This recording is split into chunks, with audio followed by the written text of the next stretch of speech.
Écoutez, on est là pour parler de nous, de vous, de moi. Alors, comme je sais que cette conférence est enregistrée et sera publique, je ne peux pas tout vous dire. J'avais beaucoup d'exemples personnels à vous transmettre.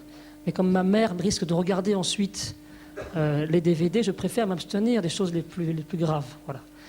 Donc, l'idée qui est derrière cette conférence, au titre un peu énigmatique, c'est que finalement, nous sommes tous, à un moment ou à un autre, frappés de comportements incivils, de comportements ouvertement transgressifs, de comportements délinquants.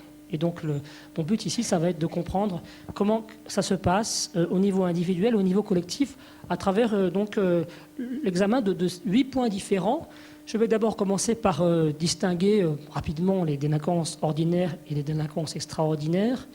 Ensuite, je parlerai des évolutions de l'opinion publique concernant la perception de la fraude. Est-ce que la fraude est de plus en plus finalement absoute ou au contraire, est-ce qu'elle est de moins en moins tolérée?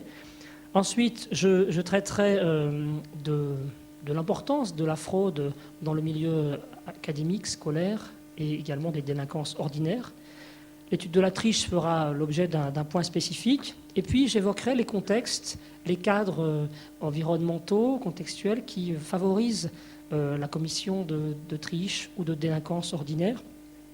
Je poserai ensuite la question assez intéressante, mais peut-être secondaire, mais une question sur les personnalités qui sont les plus portées à finalement être auteurs de délinquance, plus ou moins graves.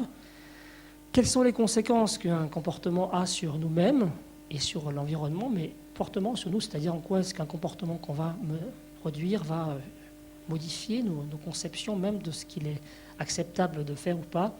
Et puis enfin, quelques réflexions alimentées par quelques données sur les mesures qui peuvent être prises au niveau sociétal pour limiter les malhonnêtetés ordinaires. Voilà le programme. Alors, excusez-moi, je suis un peu malade, donc j'aurai une voix nasillarde et peut-être parfois des quintes de toux, mais restez. Alors, j'aime bien cette citation. Je trouve qu'elle est assez parlante et effectivement, personne, lorsque l'on se pose la question de la délinquance, personne ne se reconnaît dans cette description. Nous sommes des honnêtes personnes, nous allons à des conférences, nous respectons la loi, nous payons nos impôts, mais peut-être pas toujours complètement, entièrement, mais en tout cas, nous les payons le plus souvent. Et donc, nous avons une image de nous qui est très loin de cette délinquance de rue, en tout cas, et même assez loin d'une délinquance qui serait celle des autres. En psychologie, on sait qu'il y a une sorte de différence assez nette entre la manière dont on se perçoit soi et la manière dont on perçoit les autres. Le plus souvent, nous avons une tendance à justifier nos propres conduites, à considérer que nous sommes plus éthiques que les autres, et que si nous avons des transgressions, elles sont généralement justifiées. Nous avons des raisons, nos raisons personnelles qui nous ont obligés à justement nous accommoder avec nos convictions ordinaires. On est toujours capable, alors que les autres, on ne va pas tellement chercher à comprendre leurs raisons. Par contre, on va constater qu'il y a eu une transgression. On est beaucoup moins enclin à leur attribuer des circonstances atténuantes à autrui. Ça a été bien montré de manière répétée. Une sorte d'asymétrie dans le traitement qu'on se réserve à soi ou aux autres en ce qui concerne les transgressions. Alors, j'ai pris cette semaine quelques exemples de malhonnêteté ordinaire, extraordinaire aussi, avec effectivement des volumes, des importances qui sont variables. Donc, il est clair que la délinquance en col blanc, la triche, la corruption sont des faits divers ordinaires qui arrivent effectivement presque quotidiennement. En tout cas, ceux qui sont portés à la connaissance du public. Et évidemment, au quotidien, des millions de personnes, chaque jour, volent des serviettes dans les hôtels, transgressent les règles de la route, font des fausses déclarations aux assurances, etc. etc. Alors, lorsqu'on parle de délinquance ordinaire, je les contraste avec des délinquances contre les personnes. Si vous voulez, dans le cadre, en tout cas, de mon intervention, je ne parlerai pas des délinquances, des violences qui sont exercées contre l'intégrité physique de quelqu'un. Alors, on sait qu'il y a une tendance à percevoir de manière particulière la délinquance violente. Par exemple, ici, on a des chiffres concernant les homicides en France. Alors, j'ai mis quelques données. À votre avis, quelles seraient vos réponses concernant ces différentes données? C'est-à-dire pour 2008, 2009, à votre avis, qui pense qu'on a eu 1800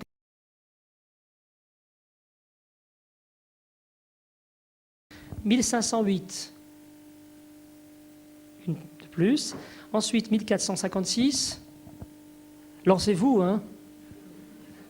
1206. D'accord. 1023. Ah, ça commence à monter. 989. OK. 708. 682. 567. 299. Ah, je suis étonné, vraiment étonné, parce que en général, on a plutôt une extrémisation des chiffres. Ici, la bonne réponse, c'est 682. Hein.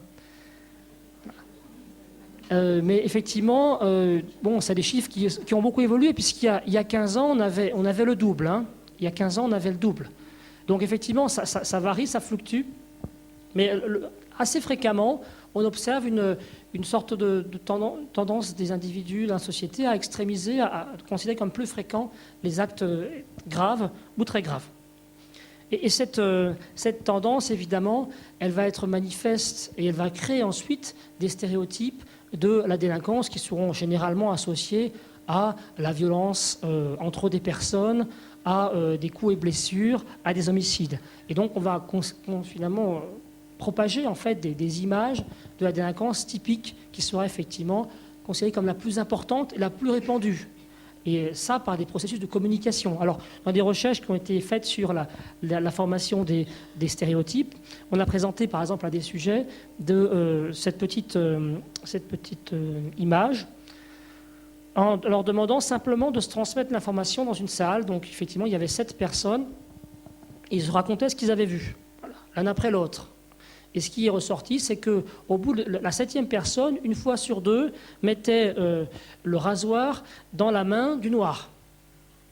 Donc il y avait finalement une modification de l'histoire, donc dans le processus de rumeur, qui était conforme aux stéréotypes sociaux du groupe qui était étudié dans le cadre de ce programme Dolport et Postman sur les rumeurs. Donc, en fonction de nos croyances relatives à un phénomène, on est capable de modifier dans nos communications ordinaires progressivement des conceptions. Et donc on va aussi se représenter la délinquance comme quelque chose qui est essentiellement ou fortement marqué par des violences, alors que la grande majorité des transgressions sont des transgressions qui sont non violentes, qui vont porter sur effectivement des actes peut-être avec l'impact psychologique sera moins important sur la victime, mais qui vont concerner le plus grand nombre. Alors, quelques exemples d'honnêteté ordinaire, des fausses déclarations aux douanes. Donc, vous allez dans certains pays et vous ne déclarez pas ce que vous rapportez, par exemple. Vous pouvez majorer vos pertes en cas de vol ou d'incendie en vous disant les assurances ne vont pas bien me rembourser, ne vont pas bien me restituer mes biens, donc je vais finalement extrémiser ce que j'ai perdu pour au moins espérer avoir une compensation raisonnable. On va omettre de corriger les erreurs en notre faveur. Hein, donc, si la banque fait une erreur, la banque fait souvent des erreurs en sa faveur, hein, mais parfois ça arrive que ça soit en notre faveur aussi. La copie illégale de musique et de vidéos, quelque chose de très répandu et de très justifié dans le grand public, effectivement, la charge morale n'est pas très forte sur ces transgressions-là. Et puis, on peut ne pas déclarer des ressources, des avantages dont on dispose lorsqu'on déclare, par exemple, annuellement ses impôts. Alors, lorsque l'on parle de délinquance ordinaire par rapport aux délinquances extraordinaires, on a effectivement, je l'évoquais à l'instant, une conception souvent particulièrement focalisée sur les crimes violents. Et ça aura un effet, effectivement, sur les comportements de contrôle. Par exemple, lorsqu'on étudie de manière systématique la manière dont les forces de l'ordre interagissent avec les populations, comme ça a été fait dans une recherche française assez importante en 2009, où des observateurs ont codé les comportements des policiers et codé les caractéristiques physiques des personnes qui les arrêtaient, qui étaient arrêtées. Alors c'était à la gare du Nord et à la station de métro RER Châtelet-Les Halles à Paris. Et les observateurs ont constaté que les policiers n'arrêtaient pas du tout les personnes qui passaient sur ces lieux au hasard, qui avaient une forte focalisation sur l'apparence physique des individus. Ainsi, on arrête beaucoup plus souvent des hommes, des jeunes, des personnes qui ont des vêtements soit gothiques, soit plutôt effectivement reggae, enfin un style, je dirais, plus hip-hop.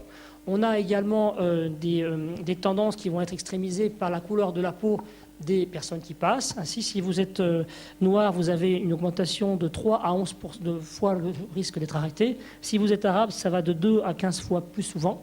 Donc il y a effectivement, on va utiliser des indices comme ça qui sont conformes aux stéréotypes, dont on ne juge pas s'ils sont vrais ou faux. En fait, on va les appliquer.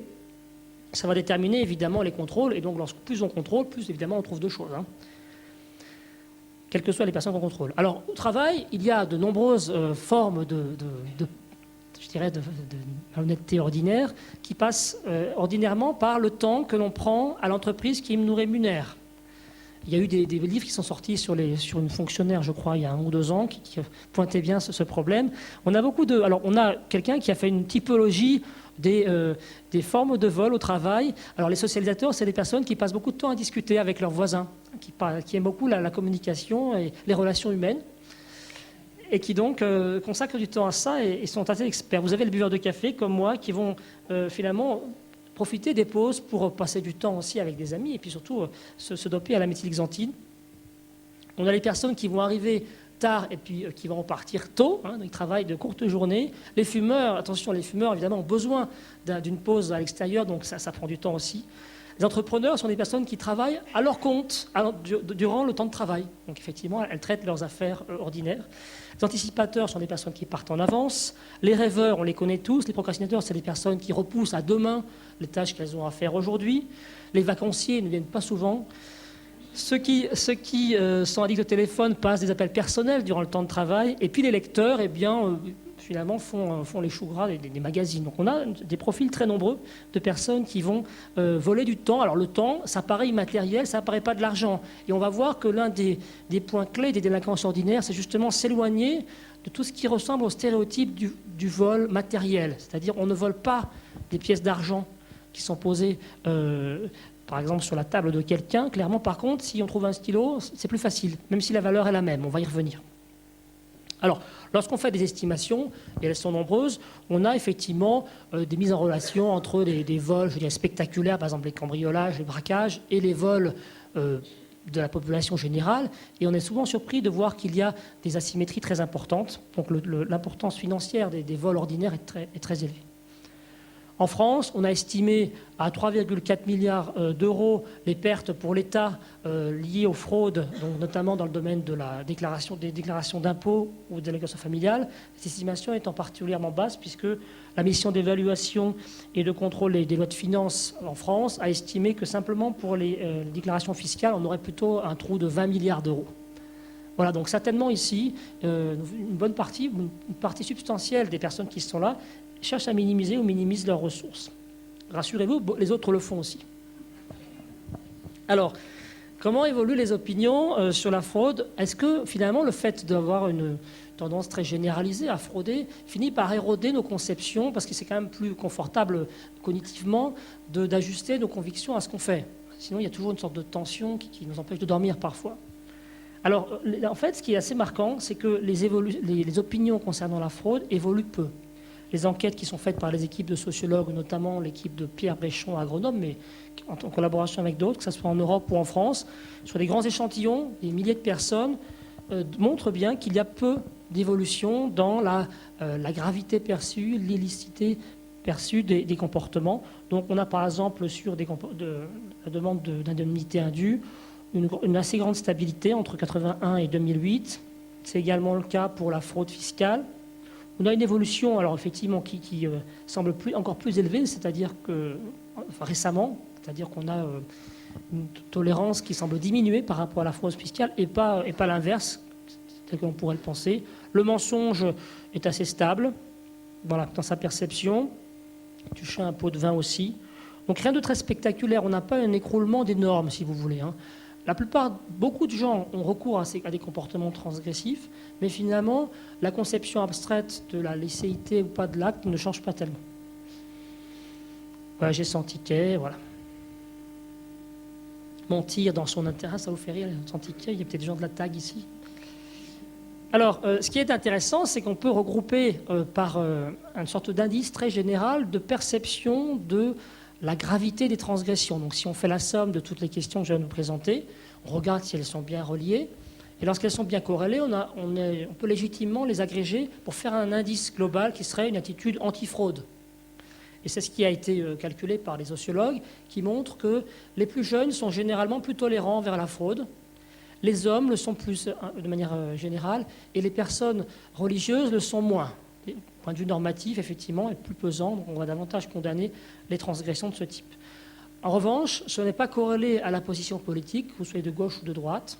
Ça n'aura pas d'effet sur vos conceptions de la fraude. Ce n'est pas lié aux revenus non plus. Et ce n'est pas lié à la profession, quoique il y a une tendance des indépendants à être plus rigoristes, qui peut être un peu surprenant. Alors, les sociologues ont également étudié les liens qu'il y avait entre différentes conceptions morales un peu abstraites et les représentations que les gens se font de la fraude. Ainsi, ils ont mesuré 3 types de morale. Une morale de principe, qui donc est mesurée comme ça. Les gens doivent cocher en fait une case dans un questionnaire qui va de entre pas du tout d'accord et tout à fait d'accord, avec donc une échelle en 7 points, je crois. Donc la morale des principes, il y a des lignes directrices parfaitement claires pour savoir ce qui est bien, ce qui est mal. Elles s'appliquent toujours, quelles que soient les circonstances. La conception intermédiaire, il y a des lignes directrices parfaitement claires pour savoir ce qui est bien et ce qui est mal. Cependant, des circonstances spéciales justifient parfois de s'écarter de ces lignes directrices. Ou bien la conception situationniste. Il ne peut jamais y avoir de ligne directrice parfaitement claire. Ça dépend entièrement des circonstances. Alors, ce qui est intéressant, c'est qu'on a donc des données sur qui sont en France, quelle est la proportion de personnes qui adhèrent à une morale de principe, à une morale de situation ou à une morale intermédiaire. Donc 13% adhèrent à une morale de principe, 45% à une morale de situation et 41% à une morale intermédiaire. Et lorsqu'on met en relation avec un certain nombre de transgressions, on voit effectivement qu'il y a une convergence, c'est-à-dire les systèmes conceptuels abstraits qui font qu'on est plus ou moins situationniste vont être reliés à des opinions spécifiques sur tel ou tel type de transgression. Ainsi, si vous avez une morale de situation, vous serez moins sévère envers la perception du mensonge, de la fraude fiscale ou des pots de vin. Alors, je passe maintenant à la partie suivante qui va concerner une description de l'amplitude finalement des transgressions et de leur forme. On a à l'université, j'en suis témoin parfois, puisqu'effectivement des étudiants sont très tentés de tricher. Ça m'est arrivé plusieurs fois de devoir référer à l'administration des informations concernant les étudiants qui avaient très amplement, qui s'étaient nourris très amplement de travaux d'autres personnes, puisque la tentation du copier-coller est extrêmement élevée chez les étudiants, et on peut les comprendre, puisque en un quart de seconde, ils ont fait leur devoir, finalement. Il y a de plus en plus de sites Internet qui proposent des corrections, et même vous rémunérez effectivement quelqu'un, et il vous fait votre travail. Ces sites, c'est en développement. Les étudiants, lorsqu'on fait des enquêtes anonymes, confidentielles, qui sont en confiance pour répondre, en général, effectivement, avouent avoir triché durant leur cursus. Une enquête qui avait été faite à Lyon en 2009, je crois, c'est ça, 2005, pardon, indiquait que 79% des étudiants avouaient avoir plagié des textes. Alors j'ai aussi des collègues qui pourraient l'avouer, mais on a effectivement, donc la fraude universitaire, c'est un problème qui est important à la fois chez les étudiants, mais également dans le corps enseignant, puisque tous les ans, il y a des détections de fraude, par exemple dans des morceaux de thèse, dans des ouvrages, etc. Alors vous me direz, les auteurs classiques se sont également pillés mutuellement.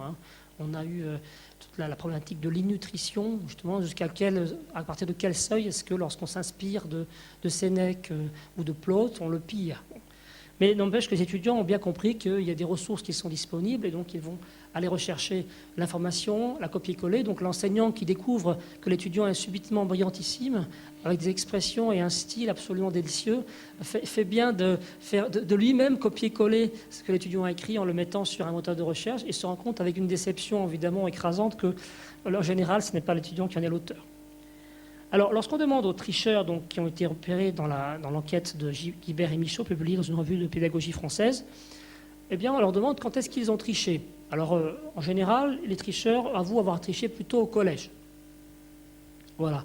Au lycée, les choses, selon les tricheurs en tout cas, les choses seraient moins fréquentes. Et à l'université, on aurait un taux de triche, selon cette enquête, qui serait très bas. Mais vous avez vu qu'effectivement, par rapport aux autres enquêtes, j'ai évoqué à l'instant le plagiat, qui n'est pas vraiment une triche, mais une forme particulière de triche, finalement, on a des taux plus élevés. Alors, les enquêtes qui ont été faites au niveau des comportements et pas des restitutions verbales, donnent des informations un peu différentes.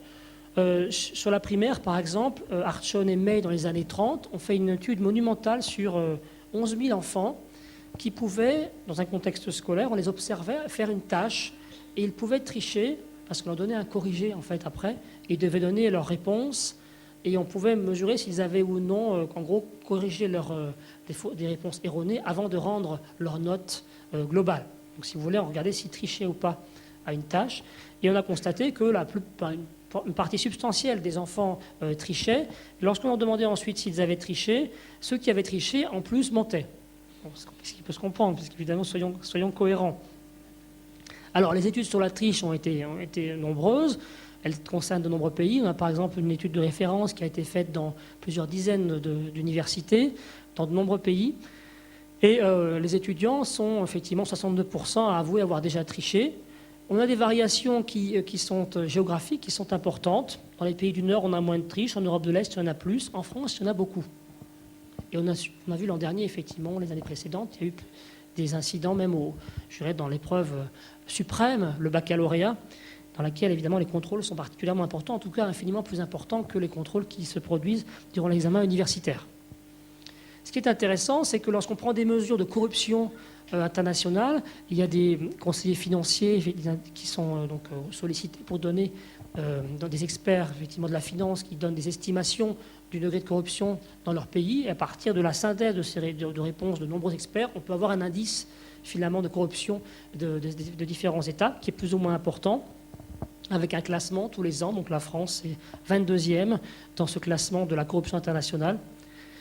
Eh bien, on constate que, et c'est intéressant théoriquement, qu'il y a une corrélation entre le niveau de corruption d'un pays, une corruption générale, et le niveau de triche qu'on observe chez les élèves.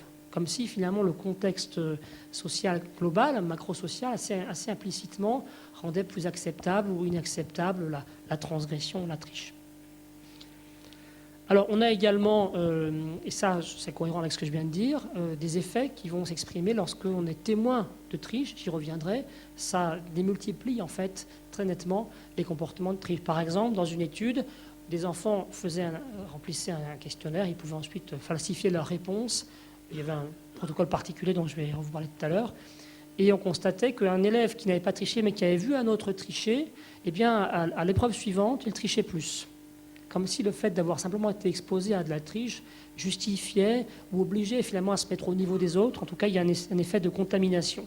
Dans l'étude d'Archon et May, que j'évoquais tout à l'heure, où il y avait donc 44% d'élèves qui trichaient dans ces très nombreuses classes, 11 000 élèves, c'est immense, eh bien, ce qu'observaient les auteurs, c'est qu'il y avait des différences de triche en fonction des classes, comme s'il y avait des classes où il y a une culture de la triche et des classes où la culture de la triche, finalement, est moins installée. Donc, des variations culturelles qui sont également à prendre en compte.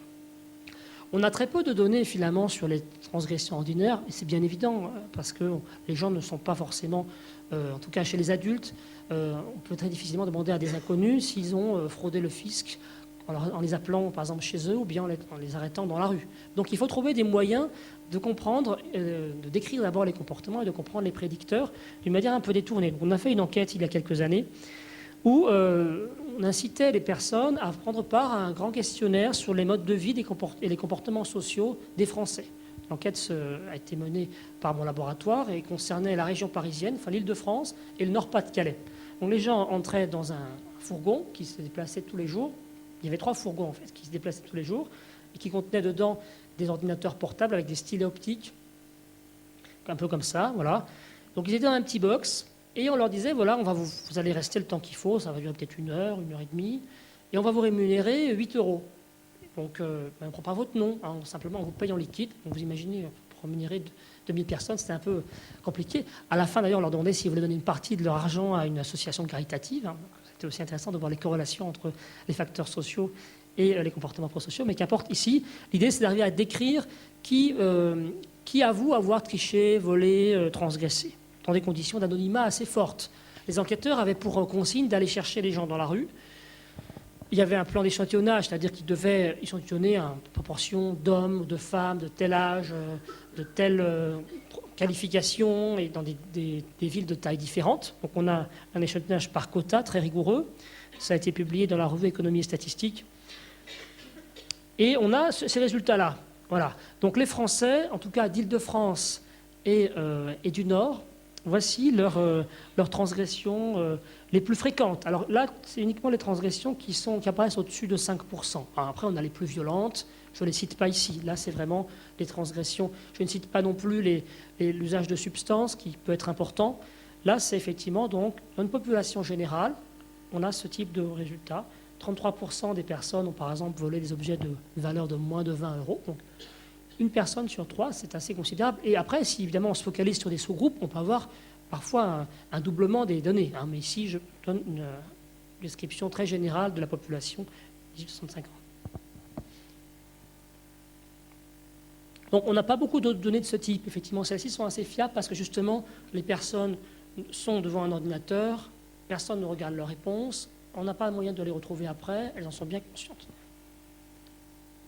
Alors, on peut également étudier les malhonnêtetés ordinaires dans le cadre du laboratoire, parce qu'évidemment, là, ces enquêtes-là sont assez descriptives. On va mettre en relation des choses, mais finalement, on ne sait pas bien qu'est-ce qui cause quoi. Donc, c'est intéressant de regarder en laboratoire quels sont les facteurs contextuels qui vont favoriser les comportements de triche ou de vol. Alors, le protocole de base, qui a été mis en place par Ariely, dont je vais beaucoup parler, c'est quelqu'un qui a beaucoup contribué au domaine, et donc je cite très, très nettement son livre dans ma conférence, qui vient de sortir en anglais, mais je pense qu'il va être traduit assez rapidement en français, parce que plusieurs de ses livres ont déjà été traduits, donc c'est un auteur à succès. Donc le protocole de base, c'est le suivant. On demande à des personnes de résoudre des problèmes d'arithmétique. Il y a 20 exercices, et ils ont 5 minutes pour le faire. Chaque bonne réponse rapporte une somme d'argent. Alors par exemple, protocole de base, c'est 50 centimes. Bon, voilà les petits problèmes. Donc 20 problèmes. On va donc devoir se creuser la tête pour trouver la réponse. Bon, je ne vais pas m'arrêter ici. Je ne vous laisse pas la possibilité maintenant de la résoudre. Et lorsque le temps est écoulé, on leur distribue, donc ils sont dans une pièce, une fiche d'autocorrection. Ils sont parfois plusieurs, donc effectivement, chacun reçoit à sa table une fiche d'autocorrection. Et ils doivent donc comptabiliser leurs bonnes réponses, leurs fausses réponses, et noter sur une feuille combien ils ont sur 20. Voilà. Donc là, on leur fait confiance.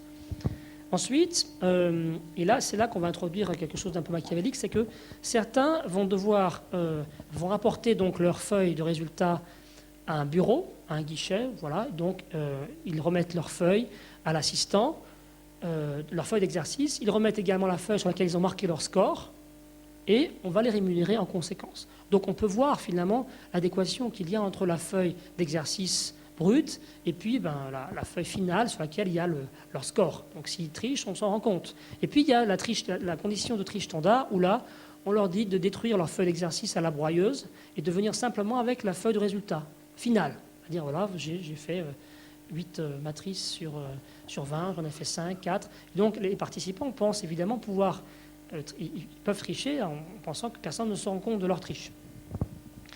Et on va les rémunérer également donc en fonction de ça. Alors ce qui est intéressant, c'est qu'en conditions de base ordinaire, on a à peu près 4 problèmes qui sont résolus. Par contre, en conditions de triche standard, on en a 6. C'est passionnant. On a effectivement un décalage de 2, finalement. Donc, les personnes qui peuvent tricher déclarent avoir résolu plus de problèmes. Alors, quelles sont les raisons qui expliquent cette différence? Tout simplement le fait de pouvoir empocher plus que ce qu'on a fait. Alors, ce qui est étonnant, ce n'est pas qu'ils trichent, mais qu'ils trichent aussi peu. C'est-à-dire, pourquoi est-ce qu'ils ne vont pas déclarer 10, 15 matrices? Ça leur rapporterait beaucoup d'argent. Alors, on peut d'abord se dire peut-être qu'ils ont peur de la suspicion, c'est-à-dire qu'ils trichent un peu, mais ils ne voudraient pas tricher trop, parce que sinon, ils se disent qu'on va se rendre compte de leur triche s'ils réclament trop d'argent. Peut-être qu'ils se disent les chercheurs connaissent bien le taux de réussite habituel à ces tâches, donc je vais tricher juste un peu.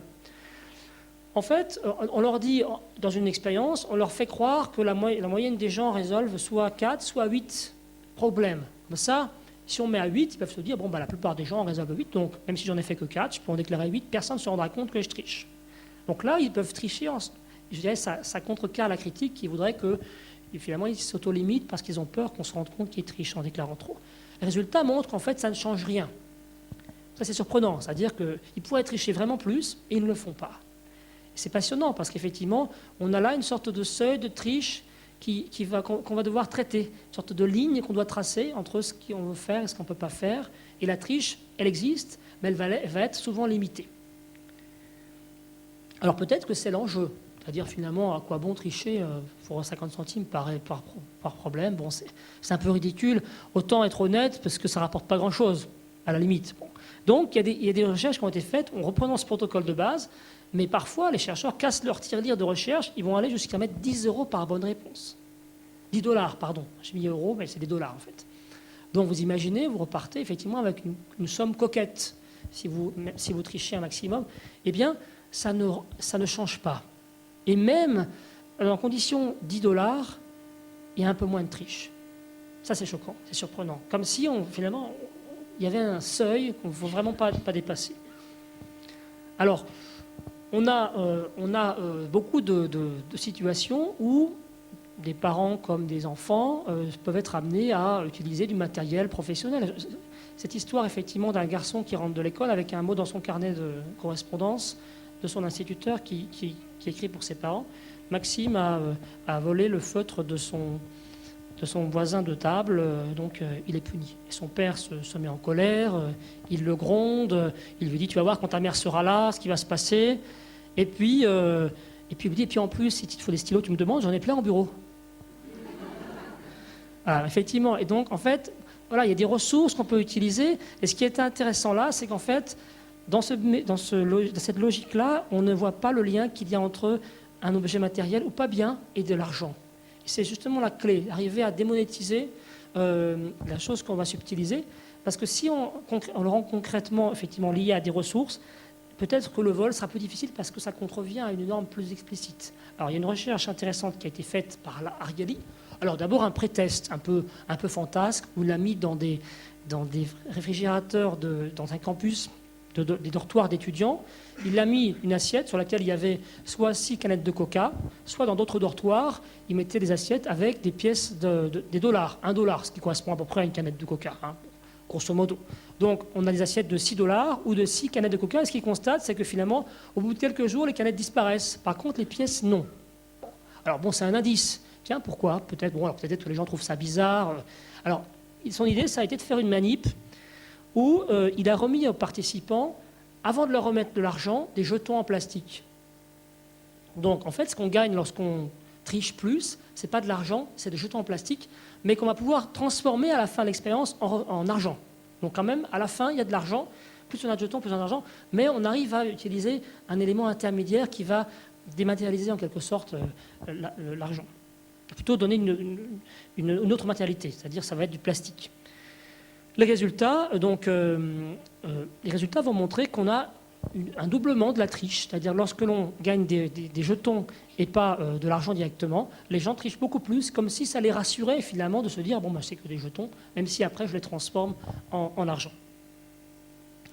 Alors d'autres recherches, qui je trouve assez stimulantes également, ont utilisé le même protocole, mais on disait au sujet, chaque fois que en fait tu vas jouer avec quelqu'un d'autre, donc quelqu'un va accumuler ses bénéfices avec toi. À la fin, vous allez partager vos bénéfices. Eh bien, dans cette situation-là, on observe également une augmentation de la triche. C'est-à-dire que lorsqu'on sait qu'on va partager avec quelqu'un d'autre les ressources de la triche, et on augmente plus, même si, il y a une condition où ça a été étudié, même si la triche ne bénéficie qu'à l'autre et pas à soi. Voilà. Donc finalement, on se transforme un peu en Robin des Bois. Bon, même s'il n'y a pas d'injustice particulière, mais le fait de pouvoir donner une valeur morale à la triche, en fait, augmente la triche. Donc la triche, effectivement, peut augmenter par sa dimension collective. Donc voilà, avec les binômes, ce qui se passe, c'est qu'on a une augmentation de 3 matrices déclarées dans la tâche de base. Alors, on a des nombreux travaux également qui ont cherché à clarifier le rôle des contextes matériels et sociaux qui vont faire qu'on va plus ou moins tricher. Puisque nous sommes des êtres extrêmement sensibles au contexte, c'est important de voir dans quelle mesure ce contexte va jouer. Ainsi, par exemple, dans une étude classique, l'étude de la lettre perdue, c'est une étude basée sur un principe simple. On laisse par terre dans différentes rues d'une ville des enveloppes sur lesquelles il y a une adresse, il y a un petit mot standard, même dans toutes les enveloppes, mais il y a un timbre évidemment, et dans les enveloppes il y a des sous. des sommes d'argent qui vont varier. Dans certaines enveloppes, il y a 1 livre, dans d'autres, il y a 5 livres. Et on va regarder si, au bout de 2 semaines, les enveloppes ont été postées par les passants qui les ont trouvées. Voilà. Et ce que montre Farrington et son collègue, c'est que le taux de restitution, enfin le taux de postage finalement des enveloppes varie en fonction de la somme qu'elles contiennent.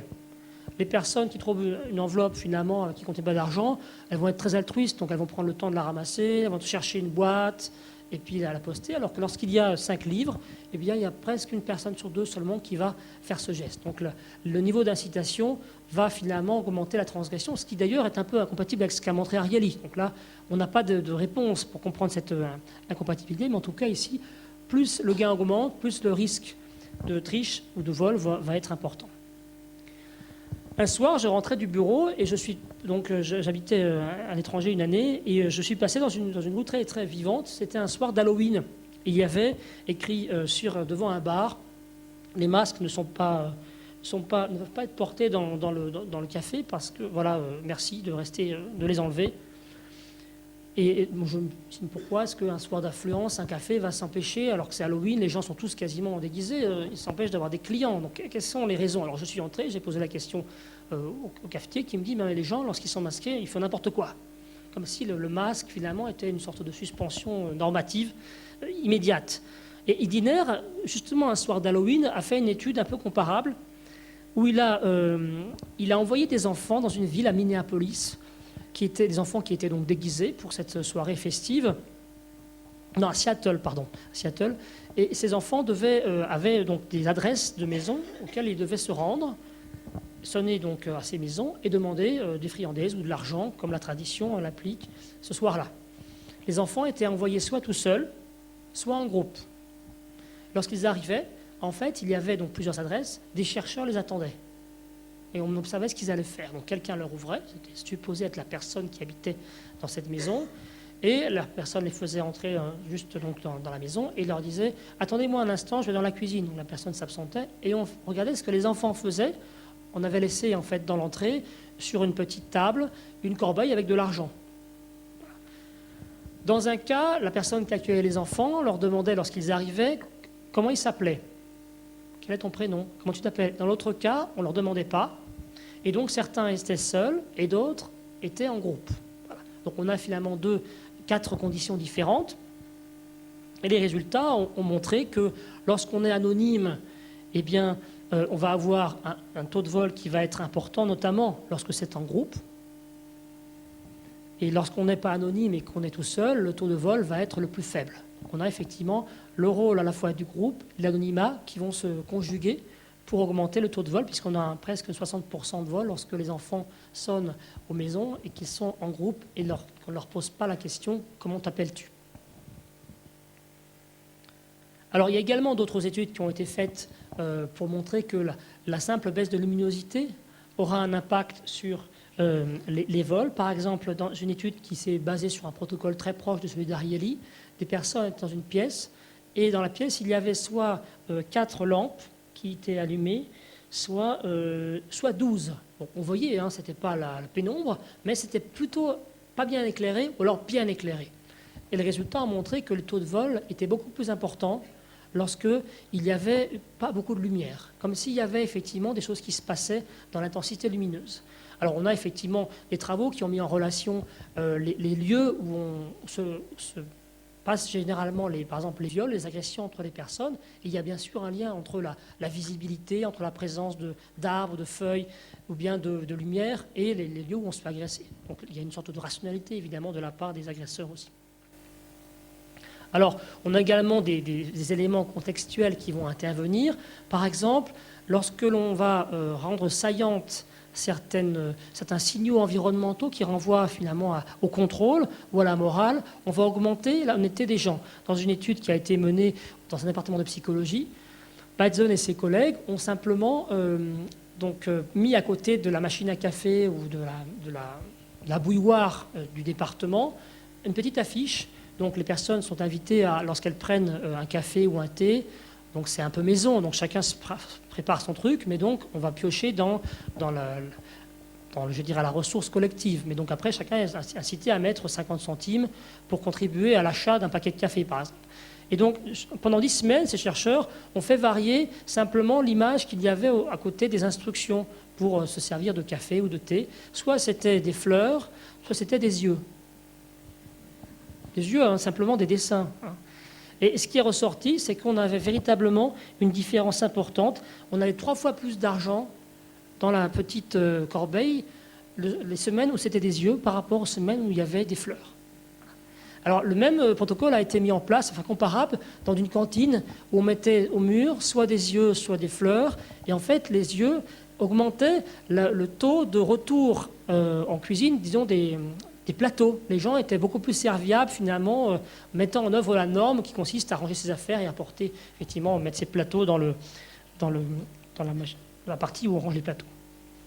C'est peut-être pour ça que en Amérique du Nord, il y a effectivement des totems avec des yeux qui nous rappellent peut-être qu'il y a des choses à observer, des normes auxquelles il faut se soumettre.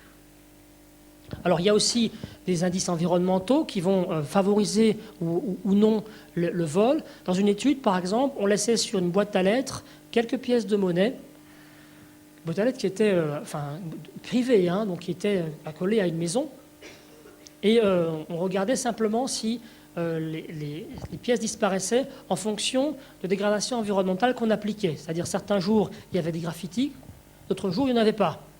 Et ce qu'on constate, c'est que le vol est plus important lorsqu'il semblerait que la boîte est entourée de graffitis. De même, si on met des ordures, on a également un taux de vol qui va être important, comme si l'environnement, encore une fois, était un indice qui va faciliter le passage à une transgression. Le statut va également être intéressant et va intervenir. On va davantage imiter les transgressions lorsqu'on est confronté à quelqu'un qui transgresse une norme, si son statut est élevé. Par exemple, les règles routières vont être plus transgressées si la personne qui les transgresse, qui est devant nous, est de haut statut. Ainsi, Bickman avait observé à différents endroits de grandes villes comment est-ce que les passants faisaient comme une personne habillée soit de manière à manifester un haut statut, donc avec une cravate, un costume, ou bien au contraire de statut inférieur, et cette personne traversait la route alors que le feu était rouge pour les piétons. Et on compte simplement le nombre de gens qui vont faire pareil. Et on constate, comme c'est indiqué ici, que le statut, effectivement, suscite une plus forte imitation lorsqu'il est élevé. On a également des manips qui ont été faites en supermarché, avec la coopération, évidemment, du personnel, où on a simulé des vols qui étaient soit commis par des personnes de haut statut, soit par des personnes de bas statut, ou de statut intermédiaire. Des personnes, je dirais, en blue jean, ou bien des personnes en costume-cravate, ou des personnes qui, effectivement, avaient une apparence misérable. Eh bien, on a effectivement un lien très net entre le statut et la déclaration au vigile. Les personnes qui volent mais qui sont de haut statut sont le plus souvent laissées tranquilles. Voilà, on les déclare moins souvent au vigile. Donc là, le contrôle social va s'exercer beaucoup moins fortement à leur rencontre. Bon, ben ça, je l'ai évoqué tout à l'heure, effectivement. Donc c'est le taux d'imitation d'un piéton imprudent. Alors, on a également d'autres facteurs contextuels qui vont jouer. Par exemple, lorsqu'on a été victime, ou tout cas lorsqu'on a subi une diminution de l'estime de soi ou une mise en cause publique de sa performance, il y a une situation de fragilité qui peut être qui peut être compensée par le vol. Ainsi, dans une étude qui a été menée à Lille, un collègue donc, a échantillonné des étudiants qui participaient à une tâche de créativité. Ils devaient faire des coloriages de rectangles d'une façon particulière. Et à la fin de la tâche, ils avaient un feedback indépendant de leur performance. À certains, on disait bravo, vous avez un score de créativité très élevé, vous avez 16 sur 20. Et à d'autres, on disait qu'ils avaient 4 sur 20. Donc c'était très bon ou au contraire assez mauvais. Ensuite, le chercheur s'absentait, exprimant qu'il allait chercher quelque chose pour la suite. Et il y avait dans la pièce un autre étudiant, en fait un acteur, qui était là. Lorsque le chercheur sortait de la pièce, il laissait tomber involontairement de sa poche un carnet de tickets de métro. L'assistant de recherche prenait les tickets de métro et proposait au sujet naïf de partager le butin. Est-ce que tu veux la moitié ? Et l'hypothèse de Van Buren et de Giacomo, c'était que l'acceptation d'un vol serait plus importante lorsque on a subi finalement un échec. Et c'est effectivement ce qui s'est passé, c'est-à-dire que l'incitation à partager le butin était beaucoup plus importante chez les sujets qui avaient eu un feedback d'échec que ceux qui avaient eu un feedback de réussite. Par la suite, ces auteurs ont montré que cet effet résulte fortement du fait que lorsqu'on a subi un échec, on est plus sensible à une influence déviante de manière générale, et parce qu'il y a un besoin d'affiliation, quel qu'il soit. Donc si l'affiliation, à ce moment-là, effectivement, est une affiliation transgressive, eh bien, qu'importe, ça rasséréne. On a également des études qui ont été faites en contexte entrepreneurial ou d'entreprise. Par exemple, Greenberg a étudié les vols dans une entreprise en fonction de diminution temporaire de salaire qui était liée à des efforts qui devaient être faits par l'entreprise durant une période donnée. Donc, et il a montré que lorsqu'on diminue le salaire temporairement des employés, on observe une augmentation de vol de matériel. Gnisi a montré également dans une autre étude intéressante faite dans un café que la manière dont nous sommes traités par quelqu'un détermine notre volonté de corriger une erreur qui peut mener effectivement à une perte de ressources. Ainsi, un enquêteur approchait des sujets dans un café et leur proposait de participer à une étude. Et puis donc, il y avait un échange qui se faisait donc, avec les participants. Et puis brusquement, l'enquêteur avait un appel téléphonique. Donc finalement, pendant à peu près 15 secondes, il n'écoutait pas le sujet ni ses questions. Il organisait sa soirée, en gros, avec des amis. Il leur téléphonait. Et puis, une fois que les participants avaient rempli leur questionnaire, il les rémunérait. C'était censé être rémunéré 5 €, mais il les rémunérait 9 €. Et on a regardé ce qui s'est passé. Et ce qui est ressorti, c'est que ceux qui avaient subi une interruption de 12 secondes, donc parce que l'enquêteur finalement avait traité une affaire privée, eh bien, était beaucoup moins enclin à rendre l'argent excessif. Donc c'était 49% à le rendre lorsque l'enquêteur avait été normal, alors que lorsqu'il avait été impoli, il n'y avait que 14% de personnes qui disaient non, vous avez rendu trop de sous. Donc effectivement, là, la volonté d'être honnête va être déterminée par la façon dont nous avons été traités finalement par la personne. Et puis, il y a également des processus qui vont être impliqués dans l'autocontrôle, c'est-à-dire des situations tentantes où nous sommes amenés à devoir finalement exercer une sorte de force de la volonté pour ne pas tricher ou ne pas voler, pour ne pas être, disons, ne pas succomber à une tentation de bénéficier de ressources matérielles. Alors, ça a été étudié plusieurs fois dans le contexte, par exemple, des consommations alimentaires. Lorsque des personnes font une tâche intellectuelle qui implique de l'inhibition, ou bien si par exemple je vous présente un film et que je vous demande de le regarder sans exprimer des émotions, de rester très impassible, ou au contraire un film qui est vraiment assez éprouvant. Par exemple, vous voyez des personnes qui abattent des animaux, hein, donc c'est éprouvant. Ou au contraire, on vous dit dans un cas, vous pouvez exprimer vos émotions, donc vous allez prendre des mimiques assez dégoûtées. Dans l'autre, on vous demande de rester impassible. Donc ça utilise des ressources d'inhibition de certains muscles, et ça exerce une fatigue cognitive. Et ensuite, on vous demande de faire une autre tâche, et en passant, vous changez de pièce, il y a posé sur une table des choses qui peuvent être consommées. Vous avez soit une assiette avec une salade de fruits, soit une assiette avec une part de gâteau au chocolat. Et on constate que les personnes qui ont été épuisées cognitivement vont davantage se jeter sur finalement l'alimentation qui est la moins saine, c'est-à-dire on va prendre le gâteau au chocolat. Eh bien, ce genre de choses a été appliqué à beaucoup de domaines. L'idée que la fatigue exécutive, finalement, va prendre des ressources qui pourront plus être utilisées pour ensuite faire un effort par la suite. Et donc, Ariely, toujours lui, a demandé à des sujets d'écrire un texte de quelques lignes qui évitait d'employer soit la lettre Z et Y, donc une petite rédaction, si vous voulez, soit d'employer la lettre A ou N. Donc, A ou N, c'est des lettres qui sont très présentes. Donc on doit effectivement faire des gros efforts d'inhibition des idées qui arrivent et pour arriver à répondre aux instructions. Donc une tâche facile ou une tâche difficile. Et ce qu'on constate ensuite, on a le protocole standard, ils peuvent tricher donc en faisant broyer leurs feuilles, et on constate que ceux qui étaient en condition de tâche difficile, eh bien, c'est des personnes qui vont tricher davantage à la tâche d'Ariely. Alors, autre point, est-ce qu'il existe des personnalités qui sont plus enclines que d'autres à, lorsque l'occasion se présente, transgresser, tricher, voler des ressources?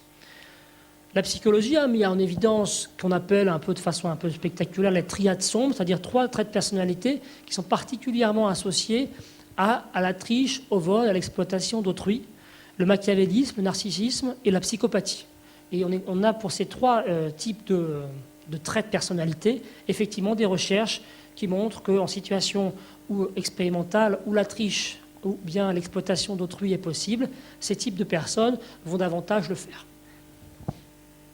Alors, il y a eu récemment également une publication d'un auteur sur des facteurs de personnalité. Alors, lorsqu'on cherche à décrire la personnalité des individus, il y a, de manière générale en psychologie, aujourd'hui, un modèle à 6 facteurs. Nous avons un score, un niveau, si vous voulez, plus ou moins élevé à ces 6 dimensions.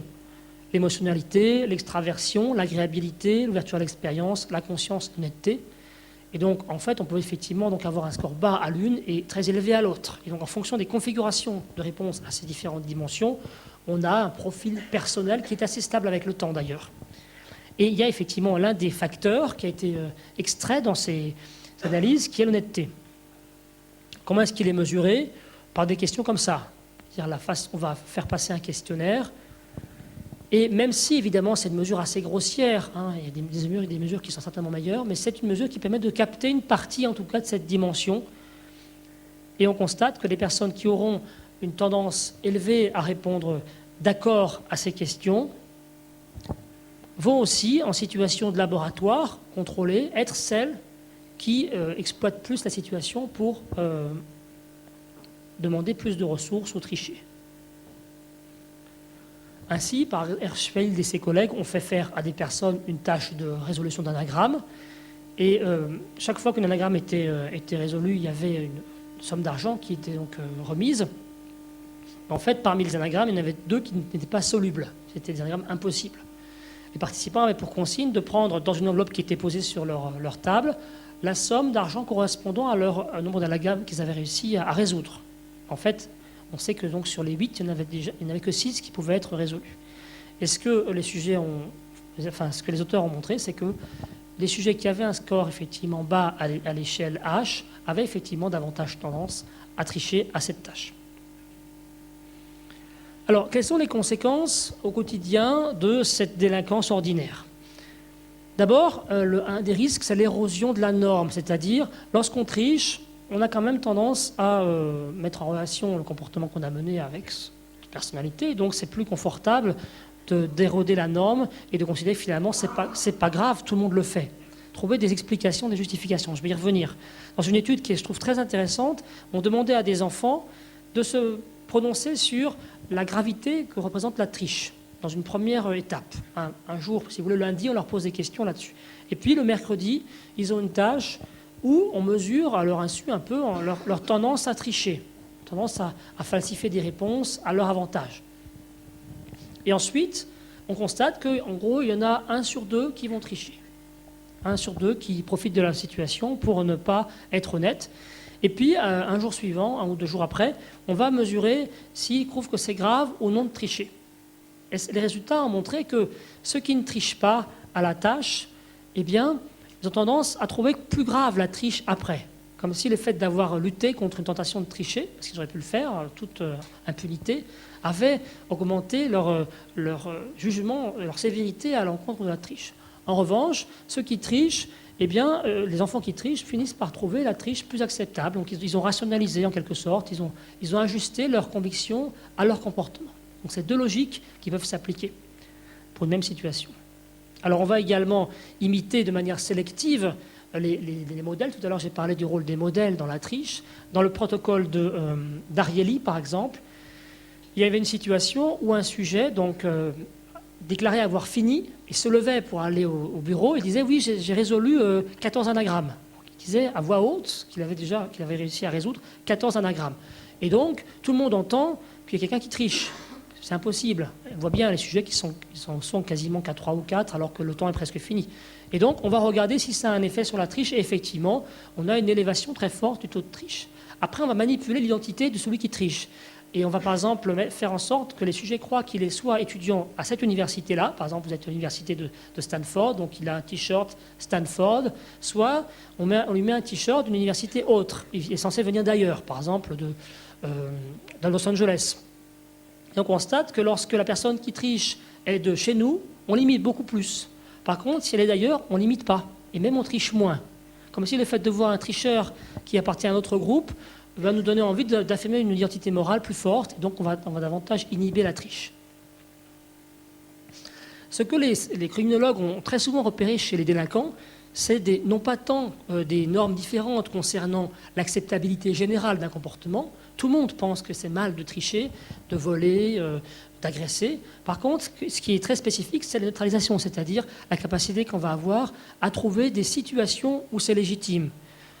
Ce qu'ils appellent donc des techniques de neutralisation. Donc on a plusieurs tours de passe-passe mentaux qui sont ainsi fréquemment observés. Le fait de nier sa responsabilité, on considère qu'on n'est pas responsable de ce qui s'est passé, on était sous l'influence par exemple de substances, ou bien on était en colère, ou bien on avait besoin d'argent. On va également dénier le tort causé en disant de toute façon, lorsque je vole, eh bien, les grandes surfaces sont ensuite compensées par leurs assurances, donc il n'y a pas de tort causé en quelque sorte. J'ai fait de mal à personne. Lorsque je duplique un DVD ou un CD, qui sont les victimes? On peut également condamner les personnes qui accusent, mais qui êtes-vous pour vous policiers, vous politiques, vous enseignants pour m'accuser? Vous êtes également frappé de plein de limites et de défauts. On peut considérer qu'il n'y a pas de victime ou que la victime a cherché ce qui lui est arrivé. Ou bien on peut faire appel à des loyautés supérieures, c'est-à-dire effectivement trouver des raisons. Je devais donner de l'argent à mes voisins, je devais aller nourrir mon enfant, donc j'ai transgressé une règle routière, etc. Donc on va trouver des raisons supérieures qui semblent acceptables. Voilà, donc on peut effectivement toujours aller à la recherche de ces raisons.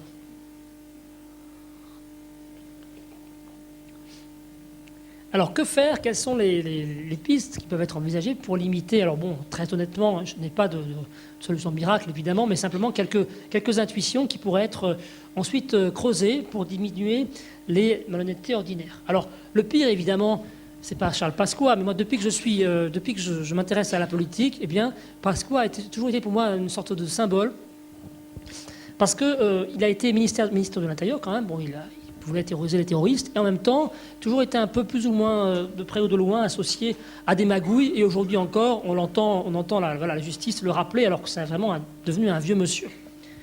Alors ça, c'est un exemple évidemment catastrophique, parce que si on arrive à incriminer comme ça le ministre de l'Intérieur, vous imaginez un petit peu l'impact que ça a sur la population. Donc l'exemplarité, c'est la règle numéro 1. On ne peut pas imaginer une seconde qu'une société soit honnête si ses leaders ne le sont pas. Donc c'est un point évidemment crucial.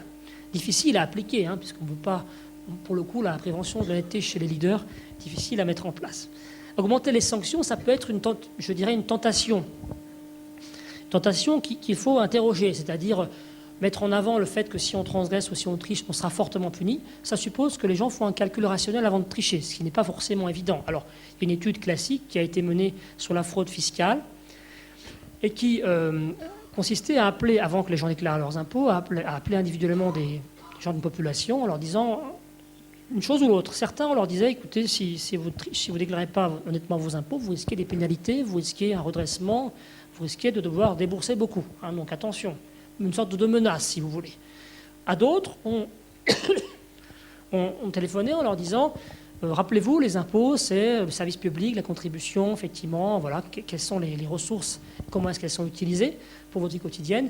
Et puis à d'autres, on ne disait rien. Et ensuite, on regardait les ressources qui étaient déclarées par les gens en fonction de ces différentes situations. Ce qui est ressorti, c'est que par rapport à une situation où on ne disait rien aux citoyens, ceux à qui on disait qu'ils risquaient des pénalités ne déclaraient pas plus. Il n'y avait pas d'effet, en fait, sur la déclaration des gens. Par contre, ceux à qui on rappelait, la signification de l'impôt et l'intérêt que ça avait pour la société, avaient en moyenne tendance à déclarer plus de ressources. Donc on a là quelque chose qui peut nous inciter effectivement à creuser dans le sens de l'activation des raisons morales de se soumettre et non pas le risque qu'on a à être transgressé si on ne se soumet pas. Alors toujours est-il, on est dans une bibliothèque ici, donc il fallait quand même que je parle de ça, les dispositifs techniques qui permettent de limiter la fraude, la triche, le vol, bien sûr fonctionnent. Par exemple, lorsqu'on a installé dans les années 80 un système de repérage, effectivement, de marquage des ouvrages, des livres dans une bibliothèque, eh bien, on a observé une diminution très forte de la disparition d'imprimés et même de la disparition d'audiovisuels qui finalement, quoi qu'ils n'étaient pas eux en fait marqués parce que ça risquait de les démagnétiser, on a observé qu'il y avait une sorte de généralisation, les gens volaient moins ni les livres ni les cassettes. Donc, bien sûr, lorsqu'on a un dispositif technique très précis, les diminutions des vols de voitures sont très liées à la sécurité maintenant des antivols. Donc, ça fonctionne. Ça ne veut pas dire que... Alors là aussi, d'autres études qui ont été faites où il s'agissait, dans une déclaration fiscale, d'ajouter une année. On a demandé à ce que les citoyens ajoutent simplement le numéro de sécu de leur enfant. Et on a eu disparition de millions d'enfants aux États-Unis. C'était effectivement assez spectaculaire. 7 millions d'enfants ont disparu d'un coup parce qu'il fallait brusquement, effectivement, on pouvait être contrôlé. Donc le contrôle, bien sûr, ça peut fonctionner, mais c'est très spécifique comme effet. Une autre étude qui nous met sur la voie, à mon avis, qui consistait à demander à des personnes, à des adolescents, qu'est-ce qui se passerait si elles étaient arrêtées pour un délit. Qu'est-ce qui compterait le plus? La sanction pénale, c'est ce qui leur ferait le plus mal, ou bien la réaction de la famille ou la petite amie, ou bien la honte d'être au tribunal. Ce qui est ressorti très nettement, c'était finalement les raisons relationnelles qui sont les plus fortes. Parce que, en fait, on va voir que l'individu ne fonctionne pas d'abord par peur de la punition, mais bien par besoin d'inclusion, par besoin de reconnaissance. Donc ce qui va être le plus efficace, ça sera plutôt des rappels, effectivement, d'indices moraux dans l'environnement.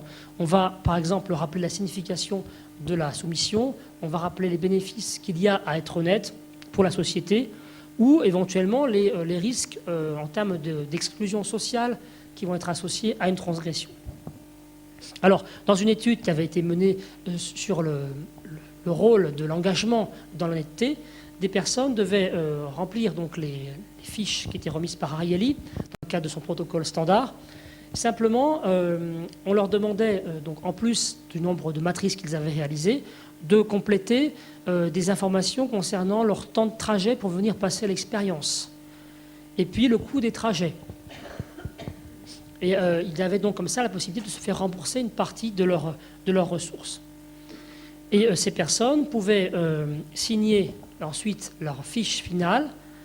Alors ils signaient en fait soit avant de remettre leur score, soit avant d'annoncer leur score, soit après.